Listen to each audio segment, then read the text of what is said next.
वो भाई कहने लगा, अगर तू देखना ही चाहता है तो चल मेरे साथ प्रभु के दरबार में और अपने आँखों से देख कि प्रभु करता क्या है। और जब वो आया तो वहाँ देखा कि गूंगे बोल रहे हैं, अंधे जिनको आँखों में बीमारी हो गई थी वो आँखों से देख रहे थे, और जो गूंगे थे, जो बराबर शुद्ध बोल नहीं पा रहे थे, उनके ऊपर उनके लिए जब प्रार्थना किया परमेश्वर का दास, वह भी बोलने लगे। तब ये भाई सोचने लगा कि यार वाकई में ये दरबार तो सच्चा दरबार है। अब वो क्या कह रहा है, आइए हम गायकी के माध्यम से बताते हैं आपको। सबही के असरा तोहार पार मोरी कई दने वरिया, सबही के असरा तोहार पार मोरी कई दने वरिया, कई दने वरिया प्रभु कई दने वरिया,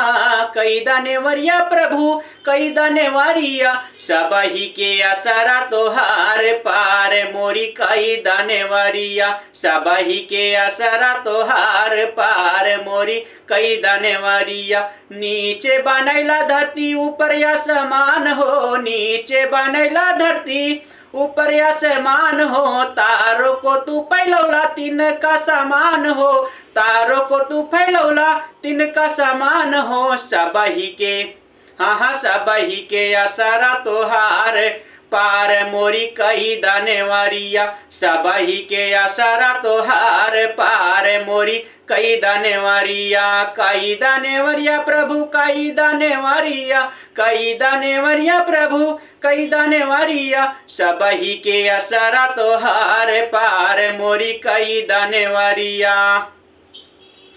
अपने समान मिट्टी पुतला बनावला, अपने समान मिट्टी पुतला बनावला, पुतला बना के वह में जान पाही न होला, पुतला बना के वह में जान पाही न होला।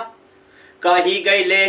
हो कही गईले दाऊद सुलेमान पार मोरी कई दने वरिया, कही गईले दाऊद सुलेमान पार मोरी कई दने वरिया, कई दने वरिया प्रभु कई दने वरिया, कई दने वरिया प्रभु कई दने वरिया, सबही के असरा तोहार पार मोरी कई दने वरिया, सबही के असरा तोहार पार मोरी कई दने वरिया। नदिया पहाड़ बनौला, नदिया पहाड़ बनौला बनौला सब ऊंचाई हो, नदिया पहाड़ बनौला बनौला सब ऊंचाई हो, करे जे अभिमान, करे जे अभिमान